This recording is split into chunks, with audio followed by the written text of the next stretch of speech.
Dear students, आज के lecture में हम लोग जो पिछले वीडियो में जहाँ तक हम लोगों ने पढ़ा था उसके आगे पढ़ेंगे। इलेक्ट्रोनेगेटिविटी तक जो है हम लोगों ने पढ़ लिया था। अब उसके आगे जो है नेक्स्ट जो है मेटैलिक एंड नॉन मेटैलिक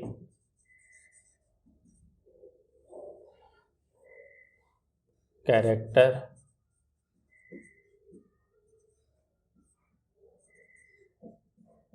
धात्विक तथा अधात्विक गुण। तो इसमें मेटैलिक कैरेक्टर जो होता है, धात्विक गुण जो होता है,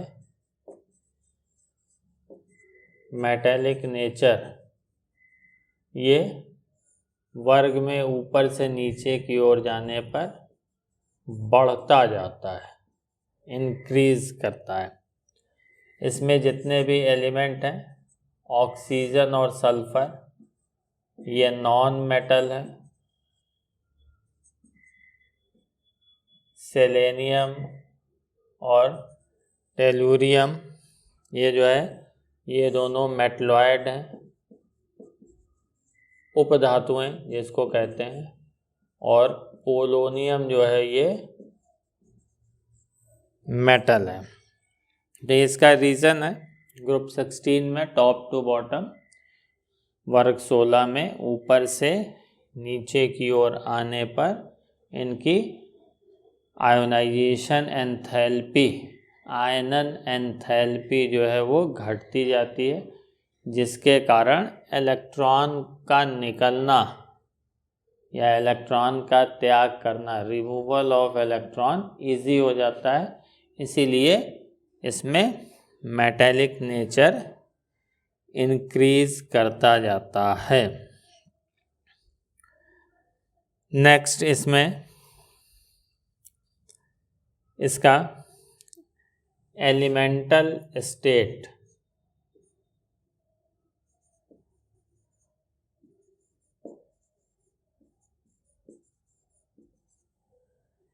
एलिमेंटल स्टेट या इसी को जो है हम एक तरह से कह सकते हैं कैटिनेशन। तो ये तात्विक अवस्था,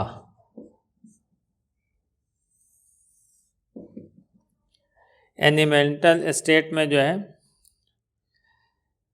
इसमें वर्ग 16 के ग्रुप 16 के सभी एलिमेंट जो होते हैं वो पॉली एटॉमिक होते हैं। इनकी जो है एटॉमिसिटी, परमाणुकता अधिक होती है। इसमें जो है ऑक्सीजन जो है वो पी पाई बॉन्ड फॉर्म करता है और ये डाई एटॉमिक, द्विपरमाणु यानी O2 के फॉर्म में जो है एग्जिस्ट करता है। जो इसके अन्य तत्व हैं इस वर्ग के, अदर एलिमेंट जो इस ग्रुप के हैं, वो जो है वो अधिक जटिल होते हैं। इसमें जो है अदर एलिमेंट, इसके अन्य तत्व जो है वो पी पाई बंध नहीं बनाते आपस में, ठीक, बड़े आकार के कारण, ड्यू टू लार्ज साइज। केवल ऑक्सीजन ही आपस में पी पाई बॉन्ड बनाता है। अदर एलिमेंट इस ग्रुप के पी पाई बंद बॉन्ड नहीं बनाते हैं। क्यों? ड्यू टू लार्ज साइज, बड़े आकार के कारण उनमें केवल सिंगल बॉन्ड होता है। और सल्फर, सेलेनियम, टेलुरियम ये सभी जो है ये डबल बॉन्ड आपस में नहीं बनाते, इसकी जगह वो सिंगल बॉन्ड बनाते हैं और सब पॉली एटॉमिक होते हैं, जैसे sulphur S8, selenium Se8, tellurium Te8, और इनकी जो है पुकल्ड रिंग क्राउन लाइक स्ट्रक्चर होता है। इनकी जो है क्राउन की तरह संरचना होती है। जैसे सल्फर जो है इसका जो क्राउन लाइक स्ट्रक्चर होगा वो इस तरह से होगा।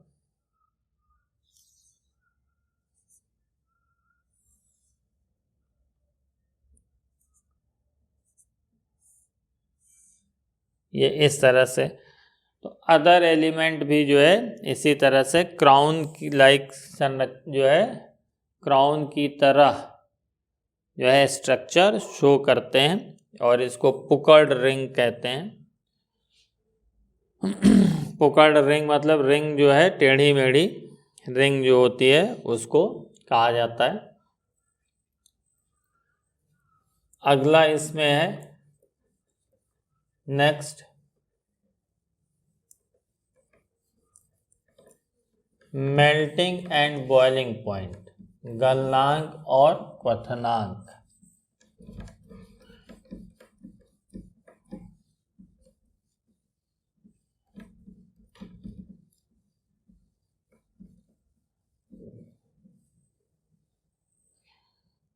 नेक्स्ट पॉइंट जो है इसमें आप देखिए इसका melting point and boiling point, गलनांक व क्वथनांक।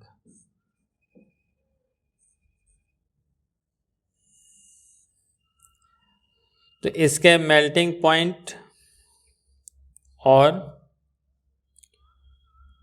बॉइलिंग पॉइंट,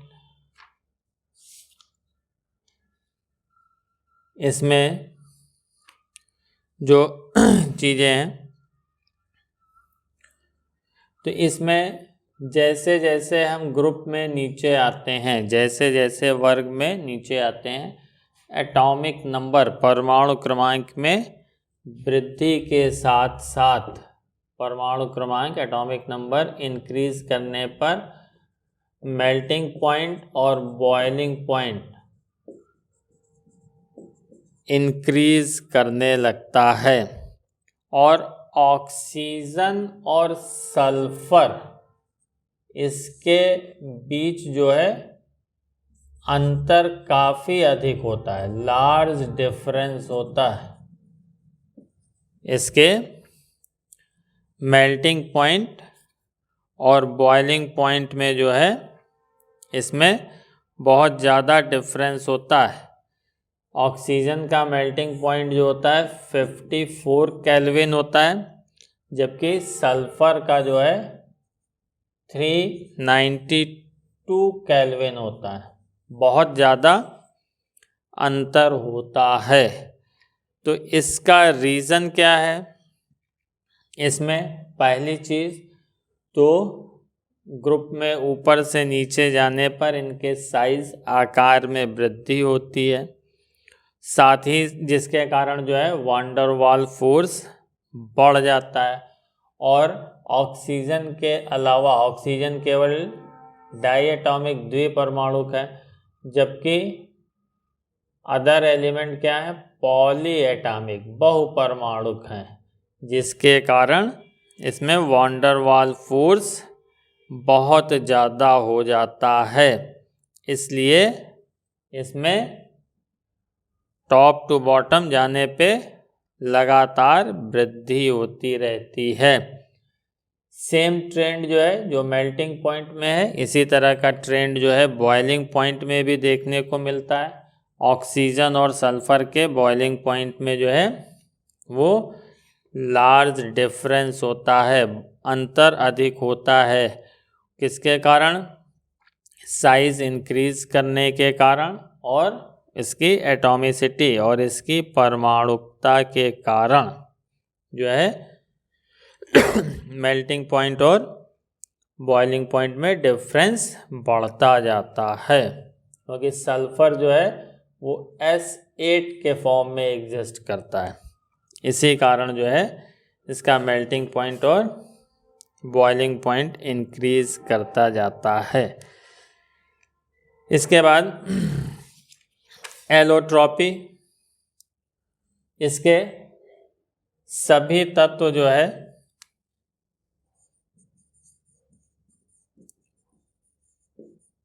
एलोट्रॉपी अपर रूपता, इसके सभी तत्व, इसके सभी एलिमेंट जो है वो अपर रूपता प्रदर्शित करते हैं, एलोट्रॉपी शो करते हैं। ऑक्सीजन के केवल 2 एलोट्रॉप हैं, O2 और O3। O3 ओजोन है। सल्फर के जो होते हैं वो 4 एलोट्रॉप हैं, 4 एलोट्रॉप हैं।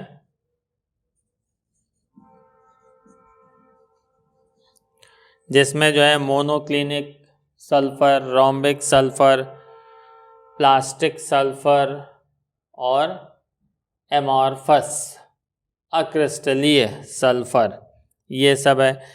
सेलेनियम के जो है सबसे अधिक 8 एलोट्रॉप होते हैं, 8 अपर रूप होते हैं। टेलुरियम के केवल 2 एलोट्रॉप हैं, क्रिस्टलाइन और नॉन क्रिस्टलाइन, क्रिस्टलीय और अक्रिस्टलीय। पोलोनियम जो होता है वो 2 फॉर्म में, अल्फा और बीटा, 2 रूपों में जो है ये पाया जाता है। इसके बाद इसका लास्ट कैटिनेशन, श्रृंखलन। कैटिनेशन कहते हैं जब एलिमेंट आपस में मिल करके बड़ी चेन या बड़ी श्रृंखला बनाए। तो ये गुण जो है ऑक्सीजन और सल्फर इसमें सबसे अधिक होता है। इसका रीज़न है कि सल्फर सल्फर सिंगल बॉन्ड और ऑक्सीजन ऑक्सीजन सिंगल बॉन्ड, इसकी जो है बॉन्ड एंथैल्पी, बंद एंथैल्पी या बंद ऊर्जा कम होती है। ये 213 किलोजूल मोल इनवर्स होती है, जबकि ऑक्सीजन और ऑक्सीजन की 138 किलोजूल मोल इनवर्स होती है। तो सल्फर में ये ज़्यादा अधिक पाया जाता है, जबकि इसकी बॉन्ड एंथैल्पी ज़्यादा है। इसका रीज़न ये है कि ऑक्सीजन की साइज़, ऑक्सीजन का आकार छोटा होता है, जिसके कारण जो इसके लोन पेयर हैं, एकाकी इलेक्ट्रॉन युग्म, ये एक दूसरे को प्रतिकर्षित करते हैं। इसी कारण जो है इसके जो लोन पेयर हैं, इसके कारण ये प्रतिकर्षित करेंगे, तो प्रतिकर्षण करने के कारण जो है बॉन्ड एंथैल्पी जो है वो डिक्रीज कर जाएगी। इसके अलावा जो है तमाम बायोमोलिक्यूल्स में, जैव अणुओं में भी SS बॉन्ड पाया जाता है। ये आगे आप लोग पढ़ेंगे, प्रोटीन, एंजाइम, इन सब में। और इसमें ये जो कैटिनेशन प्रॉपर्टी है वर्ग में ऊपर से नीचे जाने पर घटती है। श्रृंखलन का गुण जो है वर्ग में ऊपर से नीचे जाने पर घटता है। Catenation property decreases on moving down the group.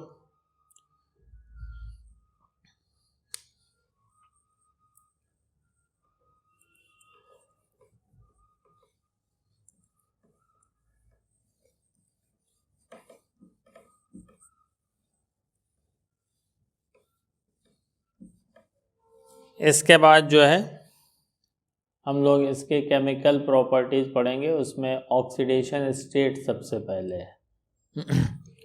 तो इसमें रासायनिक गुण, केमिकल प्रॉपर्टीज।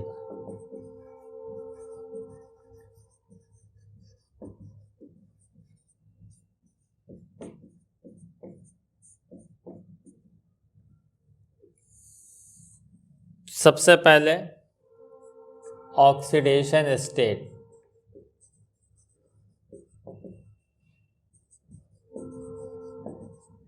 ऑक्सीकरण अवस्थाएं।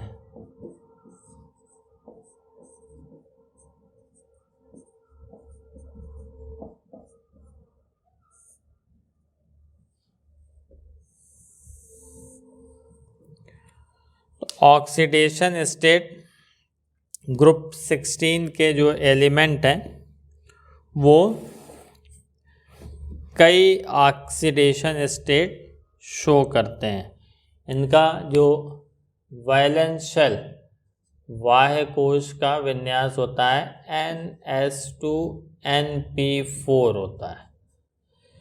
तो वैलेंस शेल में 6 इलेक्ट्रॉन है, तो मैक्सिमम 6+6 ऑक्सीडेशन स्टेट ये शो कर सकते हैं। और इसमें जो है ऑक्सीजन जो है इन जनरल सामान्यतः अपने ऑक्साइडों में -2 ऑक्सीडेशन स्टेट शो करता है। इसके अलावा पर ऑक्साइड में ये -1 ऑक्सीडेशन स्टेट शो करता है। और F2O2 में +1 और F2O में जो है +2 ऑक्सीडेशन स्टेट शो करता है। यहाँ ध्यान देने की चीज़ है कि ये 2 एलिमेंट से बना है ये ऑक्साइड, मोनो ऑक्साइड। तो जो मोर इलेक्ट्रोनेगेटिव होता है, अधिक विद्युत ऋणात्मक होता है, उसी की ऑक्सीडेशन स्टेट नेगेटिव होती है, दूसरे की पॉजिटिव होती है। इसके अलावा जो है अदर एलिमेंट जो होते हैं इस ग्रुप के अन्य तत्व जो होंगे वो +2 +4 +6 ऑक्सीडेशन स्टेट शो करेंगे। इसमें +4 और +6 जो है ये ज़्यादा मिलता है, कंपाउंड में जो है ये अधिक मिलता है। और फ्लोरीन के साथ इसमें जनरली जो है ये +6 oxidation state SF6, selenium SeF6, इस तरह के ये कंपाउंड जो है फॉर्म करते हैं। तो इसमें जो है जैसे जैसे हम ग्रुप में इस जो इनकी जो नॉर्मल ऑक्सीडेशन स्टेट सामान्य ऑक्सीकरण अवस्था +4 और 6 होगी, तो जैसे जैसे हम वर्ग में नीचे की ओर जाएंगे on moving down the group, जो स्टेबिलिटी है, स्थायित्व जो है वो +4 ऑक्सीडेशन स्टेट का जो है वो इंक्रीज करता जाएगा due to inert pair effect. ये s इलेक्ट्रॉन इनर्ट हो जाएंगे क्लोज टू न्यूक्लियस, नाभिक के अधिक निकट होने के कारण ये अक्रिय हो जाते हैं और बॉन्ड फॉर्मेशन में बंध बनाने में जो है ये भाग नहीं लेते हैं। और इसमें जो +4 और +6 ऑक्सीडेशन स्टेट में जो भी इसके कंपाउंड बनते हैं वो मेनली कोवैलेंट होते हैं, जनरली जो है सहसंयोजी होते हैं। और जब केवल p ऑर्बिटल पार्टिसिपेट करता है, केवल p ऑर्बिटल ही भाग लेगा, तो ये 2 ऑक्सीडेशन स्टेट मिलेंगी। अगर इसमें जो है जब केवल p ऑर्बिटल जो है वो भाग लेगा तो ये मिलेंगी। ये 6 जो होगा वो तब बनेगा जब उसमें डी ऑर्बिटल भी पार्टिसिपेट करेगा, क्योंकि जो है सेकेंड एक्साइटेड स्टेट, द्वितीय उत्तेजित अवस्था में, क्योंकि ऑक्सीजन को छोड़ करके अदर एलिमेंट में, अन्य तत्वों में जो है डी ऑर्बिटल प्रेजेंट होते हैं, डी ऑर्बिटल उपस्थित होते हैं, तो वो अपनी वैलेंसी एक्सटेंड कर सकते हैं, इसलिए जो है ये शो करते हैं +6 ऑक्सीडेशन स्टेट। और पोलोनियम जो है वो -2 ऑक्सीडेशन स्टेट नहीं शो करेगा, ठीक है, ये केवल +2 ऑक्सीडेशन स्टेट ही शो करता है। और इन जनरल जो होता है ऑक्सीजन सल्फर -2 भी शो करते हैं। रेस्ट जो है सामान्यतः पॉजिटिव ऑक्सीडेशन स्टेट शो करते हैं। अब इसके बाद जो है हम पढ़ेंगे हाइड्रोजन के प्रतिक्रियाशीलता। अगला टॉपिक है रिएक्टिविटी विद हाइड्रोजन, हाइड्रोजन के प्रति क्रियाशीलता। तो इस ग्रुप के सभी एलिमेंट H2E टाइप, H2E प्रकार के हाइड्राइड बनाते हैं। यहाँ पर E जो है ऑक्सीजन, सल्फर, सेलेनियम, टेलुरियम और पोलोनियम है। इन हाइड्राइडों में जो है, ये जो हाइड्राइड होते हैं इसमें केवल H2O लिक्विड होता है, द्रव अवस्था में होता है। रेस्ट सभी जो हाइड्राइड होते हैं वो गैस या सॉलिड होते हैं, और केवल H2O ही जो है वो गंधहीन है, ओडरलेस है। बाकी सभी हाइड्राइडों में अनप्लीजेंट फाउल स्मेलिंग, यानी अप्रिय और दुर्गंध होती है। और इसके अलावा वो सभी पॉइजनस भी होती हैं, जहरीली भी होती हैं। और इन हाइड्राइडों को जो है हम जो है मेटल सल्फाइड, धातु सल्फाइडों पर एसिड की रिएक्शन से फॉर्म कर सकते हैं। तो इन हाइड्राइडों की जो है कैरेक्टरिस्टिक्स कुछ देखिए। पहली चीज स्टेबिलिटी, स्थायित्व।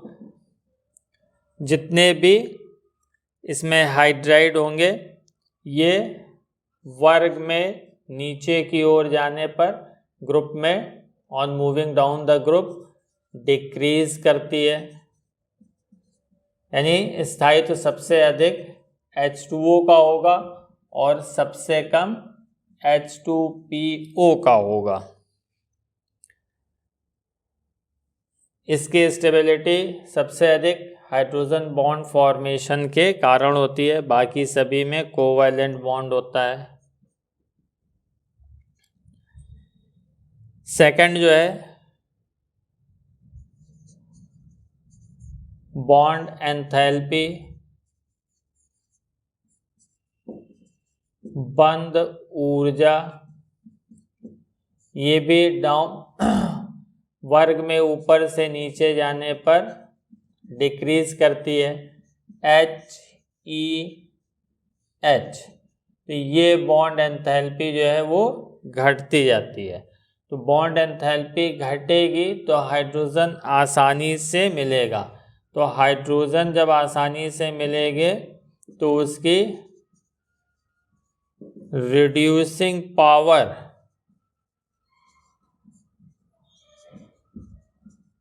अपचायक क्षमता इन हाइड्राइडों की वर्ग में ऊपर से नीचे जाने पर इंक्रीज करेगी, बढ़ती जाएगी। यानी इसमें जो है